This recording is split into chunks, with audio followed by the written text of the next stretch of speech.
안녕하십니까, 박정입니다. 오늘은 제목 보셨듯이 과거의 정책 하나를 좀 꺼내볼까 합니다. 다른 거 아니고 이제 분양가 규제. 근데 이제 이걸 꺼내는 이유는 그때 상황들을 좀 체크해볼 필요가 있습니다. 왜 규제를 했는지. 근데 이 분양가 상한 규제가 한 번이 아니거든요. 몇 번에 걸쳐서 일어나죠. 그러면 어떤 문제가 반복적으로 틱, 틱, 틱 일어났다는 것을 의미합니다. 그리고 반복적인 그 상태가 현재하고 비교해보면 어떨까라는 거죠. 그러면 우리가 이제 어떤 판단을 내리기에 좀 도움이 되지 않을까 생각합니다. 또 많은 분들이 항상 과거 얘기를 많이 해요. 그런데 이제 좀 정확히 알겠는 게 나을 것 같아서. 그래서 오늘은 특히 정책 중에서 이제 분양가 규제에 관한 걸 가지고 얘기를 하겠습니다. 좀 보시죠. 근데 요즘에 너무 더워요, 여름에. 지금 여름도 다 안 온 것 같은 덥더라고요, 더운 날은.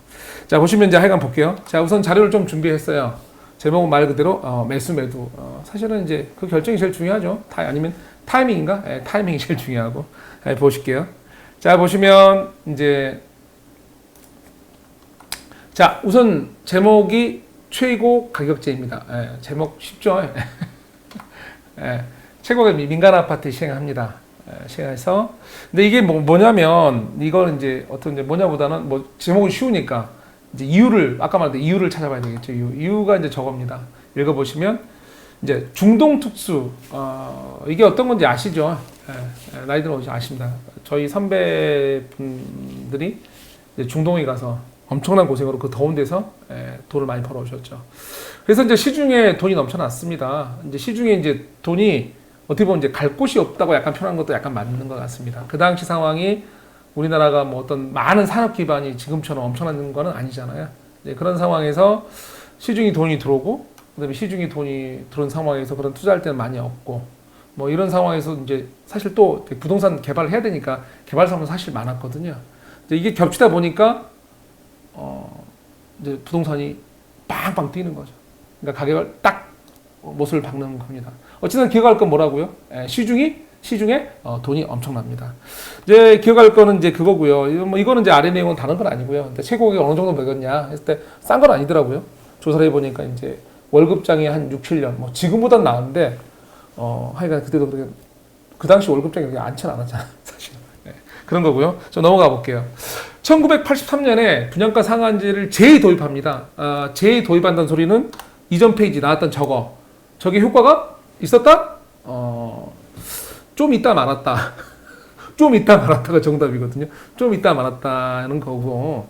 그 상황에서 그러면 이제 왜 좀 있다 말았냐. 이제 장기적으로 보면 부동산 이제 공급, 더군다나 저 때는 이제 공급 문제가 되게 이슈였거든요. 왜냐면 다 서울로, 더군다나 이제 인구가 완전 팽창할 때라서 더 심했죠.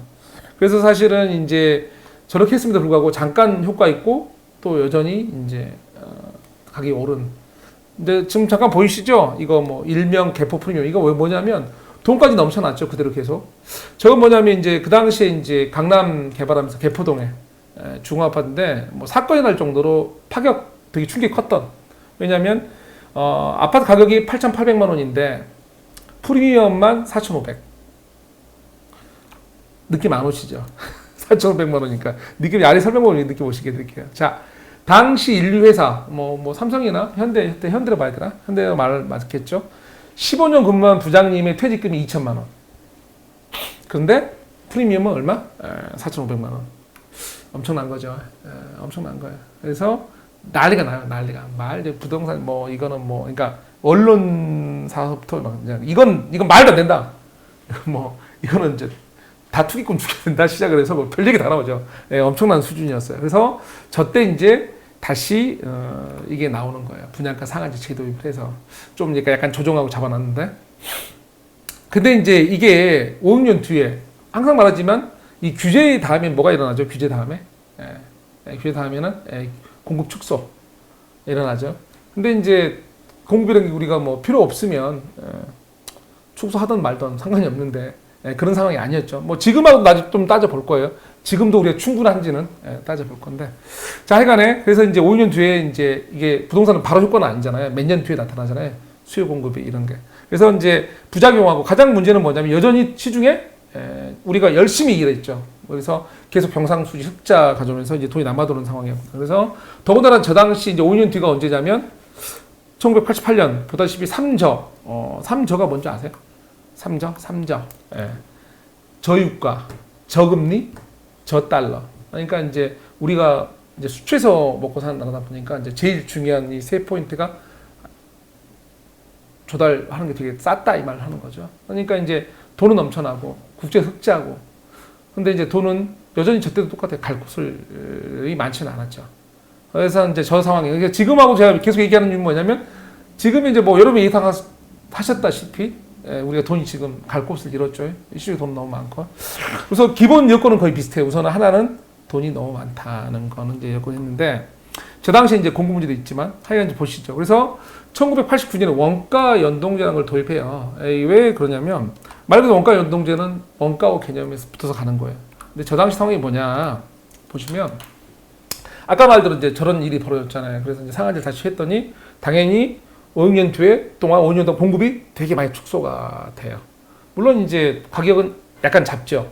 약간 잡았는데, 문제는 이제 뭐냐면 우리가 계속 여전히 공급에서 문제가 있었어요. 그래서 이제 88년도 같은 이제 올림픽인데, 그 당시가 이제 올림픽이 중요한 게 아니고 분당에도 일기 신도시들 이제 사업 들어가는 상황인데, 문제는 이제 그 당시 건설사들이 이걸 이제 보이콧, 요즘 말로 보이콧으로 표현하는 게 맞는 것 같아요. 이제 집 못 짓겠다. 아니 그거 뭐 서울이든 부산이든 대전이 대구든 분양가 똑같이 그냥 박아놔 버리고 못 하겠다. 이제 그저께 그랬어요. 88년도께. 그냥 고정이 뭐 이쪽이 분양가 뭐 200이면 저기도 똑같이 200. 땅값 상관없고. 그러니까 이제 못 하겠다고 이제 보이콧 하거든요. 그러니까 그러면 합리적으로 얘기하자. 합리적으로. 그게 이제 원가 연동제예요. 너 땅값 얼마고 건축비 얼마고 거기서 네 마진을 어느 정도 보장해 주는 구조. 이게 이제 원가 연동제거든요. 그래서 이제 원가 연동제라는 걸 해요. 해서 하는데, 이제 이게 이제 아까 말도 이건 이제 제가 설명한 획일적 규제가 공급 축소가 일어났고, 그래서 순간 공급이 많이 필요했겠죠. 그래서 이제 하는 데서 원가 연동이 나오는데, 문제는 당장의 문제는 안 일어났어요. 사실은 저래서 이제 공급이 원활하게 이루어졌죠. 몇 년간. 그래서 쭉 일어나고 좋았죠. 근데 이제 우리가 방심했을까요? 이건 좀 작으니까 제가 큰 글씨로 좀 해놨어요. 자, 이건 좀 비교해 볼게요. 1998년에 서울의 아파트 평균 분양가 512만 원. 물론 IMF도 있었지만 512만 원이에요. 근데 이제 고민해 볼 건 이거예요. 2006년에 8년인데 뭐 한 3배 튀어요. 평균 분양가가. 3배 튑니다. 되게 많이 튀죠. 뭐 지금처럼 완전 폭등기도 아니었는데. 그 다음에 이제 뭐 최고 평당가액은 한 1,000만 원 약간 넘는 수준이었는데, 이것도 되게 많이 튀어요. 이렇게. 여기서 이제 포인트는 뭐냐면, 잠깐 이제 이거예요. 제가 먼저 말 좀 할게요. 기존에 제가 두 번의 일에서 가장 기본 잡고 싶은 거는, 첫 번째는 시중에 돈이 너무 많다요. 반복적이었어요. 그리고 규제를 가한 다음에 몇 년 있다가 가장 문제가 공급 축소라는 거에 문제가 일어났어요. 그래서 두 번째 이제 83년도에 다음에 이제 원가 연동제 한 다음에, 세 번째구나. 원가 연동 한 다음에는 이제 공급은 충분히 일어났어요. 근데 문제는 뭐였냐? 이번에 이제 여기 이슈는 뭐냐면 좀 참조할게요. 요즘에 이제 많은 분들이 저희한테 경기 안 좋다. 그냥 이 얘기를 하는 거예요. 그래서 제가 IMF 때 이후에 이제 이 얘기를 하려고 하는 거예요, 사실은. 그 이후에 정부가 어떤 정책을 했고, 거기서 어떤 일이 벌어졌는지. 그래서 이제 보시면 이제 분양가 완전 자율화 시범이 일어나요. 98년도에. 왜? 그건 아시잖아요. IMF죠. 그러니까 아까 말대로 원가 연동제 다음에 이제 충분한 신도시 공급도 하니까 공급이 이루어져요. 물론 이제 일부는 가격을 계속 약간씩 올랐어요, 사실은. 분양가 약간 올리니까. 그런데 이제 어쨌든 간에 95년부터 어느 정도 임대가 안정화된다 보니까 정부가 자율화를 사실 조금씩 진행하거든요. 그리고 98년도에는 외환위기를 딱 맞아버리니까 풀어버리죠. 완전히 풀어버려요. 예. 근데 이제 이때부터 이제 시작 같은 일이 적은 거죠. 고분양가, 주변 집값 상승. 우리 있잖아. 옆에 집이 택지주가 확 분양가 올리면 옆에 집도 맞춰서 어느 정도 오르는 거. 다시 또 얘 오면 반복적이 반대로 가는 거. 이 재건축할 때. 이런 식으로 왔다 갔다 반복을 하죠. 그래서 집값이 급등을 해요. 그래서 아까 보신 대로 집값이 뭐 8년 만에 뭐 한 3배 평균 분양가 자체가 확 오르죠. 그 당시에 뭐 월급 2배 오를 수도 없고 뭐 엄청나게 올라요. 근데 이게 사실은 이때만 그런 게 아니고 조사를 해보니까 1981년도 비슷했어요. 그 최고 가격제 이후에 일어난 일들이 공급 축소한 다음에 신규 오르면 돈이 많으니까 왔다 갔다 일부 지역 강남 지역 위주지만 이제 이랬었는데 그래서 이제 제가 이 과거의 세 상황을 가지고 현 상황을 같이 한번 고민 좀 해보자 이거죠. 따져보자. 1번 시중 뭐 이건 잘 안 따져도 되죠. 아시죠? 네, 아실 거예요. 돈 많아요. 2번 많은 이유는 설명 안 할게요. 자, 시중 금리 제가 고민하는 거. 금리 지금 어떤 상황이죠? 사실은 여기서 더 넣고 싶었던 거는 그것도 있어요. 그 뭐죠? 제가 이제 저 같은 경우 이제 요즘에 그 플라스틱 머니라 그러죠. 신용카드부터 카드론부터 여러 가지 이제 우리가 말하는 카카오머니 뭐 이런 것에 있어서 사실은 잘 보면 숫자상의 돈을 많이 늘릴 수 있는 뭐 그런 체계거든요. 자, 하여간 돈이 넘쳐나요. 또 경쟁에서 금리도 뭐 여러 가지 상황에서 금리는 떨어지지만 자, 그런 상황에서 지금 이제 하여간 시중에 돈이 많은 상황 이제 인지하셨죠. 과거 영향과 똑같아요. 더 심해요, 사실은. 자, 그 다음에 이제 뭐냐면 자, 저는 이제 이거 왜냐면 과거에 이제 금융위기 말고 말씀드린 그 전에 우리가 규제에서 공급 축소를 돼요. 그러면 자, 규제건 뭐건 잘 모르겠고 제가 질문을 하고 싶은 거예요. 지금 우리가 공급이 적정한지. 공급 적정하냐고요. 저희는 공급이 적정하고 충분해서 대수 규제하고 있는 거죠. 그죠? 아니죠. 사람들이 헷갈리는 게 있으세요. 규제, 대출 규제니 뭐 이거 한다는 게 공급이 충분하다는 걸 의미한다. 전혀 그렇지 않아요. 우리는 이거는 이제 폭등, 가격의 수급, 뭐 조절 이런 것 때문에 하는 거고 이게 공급이 충분한 의미는 아니에요. 우리가 공급이 충분해서 이번에 3기 신도시 발표했나요? 우리가 공급이 충분해서 서울시에서 지금 여러 가지 생활권 계획에 의해서 올 여름부터 나오겠죠? 상업지 용도 변경되는 거? 상업지 용도 변경하면 그거 상가지라고 그거 아시거든요. 그 상업지에다가 저희 이제 주거 배우지 만들란 거거든요. 그래서 상업지에다가 서울시는 이미 풀어줬잖아요. 과거에 뭐 작년까지 있던 뭐 상업지에다가 저기 주택 위주로 지으면 상가 비율 30%던 거 20%로. 그 다음에 용적률 뭐 최대 400%짜리를 600%까지 줄 수 있게 많이 풀어줬죠. 왜? 집이 많아서? 충분해서? 그거 아니죠. 여전히 적정 공급. 제가 아까 말하는 게 그래서 적정 공급이거든요. 그게 충분치 않아서. 그래서 이제 저거 세 가지를 공급해보면 아까 과거에 일어났던 일, 돈 많냐, 그 다음에 공급 문제. 이제 마지막이 뭐죠? 아까 IMF 때 일어났던 거 있잖아요. 세배 급등 시기에 이제 금융계 정부 정책과 연결됐을 때 보는 건데 정책면도 이제 고민을 한번 해보세요, 여러분이. 지금의 정책. 근데 정책에서 키포인트 얻을 건 다음에 제가 하려는 게 사실 교통 정책이거든요. 정책인데 이제 그거는 이제 그것까지 풀면 좀 재밌게 엮어갈 수가 있어요. 그래서 지금 이제 가볍게 이제 끝내죠. 너무 또 길면 싫으니까. 자, 지금 이거 과거를 푼 건 뭐냐면 과거의 정책이 뭐 틀렸네 맞네 그건 저 몰라요. 이게 쉬운 얘기가 아니거든요. 근데 제가 하는 거는 그때 그 정책을 폈던 사유의 상황이 지금도 여전히 존재한다고. 그 다음에 이제 하나 추가로 할 건데 그 규제 상황에서 공급 문제. 근데 여전히 공급 문제가 우리가 원활하다? 전체 숫자만 갖고 집을 똑같이만 보고 다 작아서 이러면 뭐 그렇게 할 수 있는데 그게 아니기 때문에 그거는 적정 공급이라는 단어로 좀 세분화시키면 공급이 충분하다고 볼 수는 없다.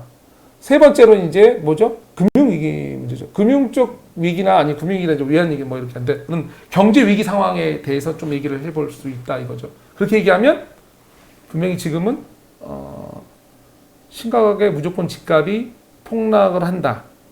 뭐 이런 고민 이렇게 일부 이제 뭐 3기 신도시 주급 옆에 영향을 받는 공급적으로 공급 확 때려버렸으니까 계획이. 근데 그런 건 모르겠으나 다른 지역 같은 경우는 집값 폭락에 대해서 무작정 야 이거 내려가 이렇게 얘기하기에는 만만치 않은 상황이다라고 이제 사실은 보여드리려고 얘기를 한 거예요. 뭐 지난번 댓글 보니까 어떤 분이 인구 감소 얘기 여전히 하는데 그 얘기는 제가 하도 여러 번 설명했는데도 아직도 모르시는 것 같아서 제가 따로 시간을 내서 풀 거고. 그다음에 이제 다음 시간에 뭐 할 거냐면 이제 제가 이거 할 거예요. 잠시만요. 페이지를 좀 넘겨야 돼요. 자료를 여러 가지 많이 만들어 놔서 강의할 때 하는 거라.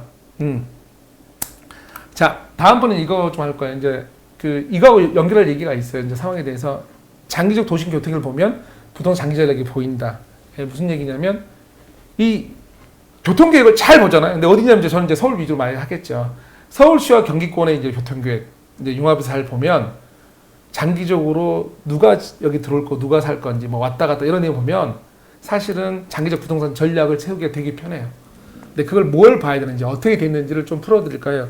또 이제 8월달에 이거 나오잖아요. 이거 뭐죠? 대도시 광역구 이거 정부 발표했죠. 근데 이것도 이미 서울시에서 올해 2월에 이제 그 내용이 나와요. 이제 나오는 게 있는데 여기에 대해서 어떻게 보면 미리 보는 이제 대도시권 광역교통 뭐 이런 내용 미리 보고 자세히는 저는 모르죠. 미리 어떻게 봐요. 근데 유추할 수 있는 자료들이 꽤 많아요. 그래서 제가 풀어서 얘기할 거예요. 그래서 그 계획까지 얘기하면 여러분이 좀 어떤 감을 잡기 쉽지 않을까 해요. 오늘 또 쉬는 날 저녁에 내일 또 출근해야 되는데 봐주셔서 감사하고 또 금방 찾아뵐게요. 감사합니다.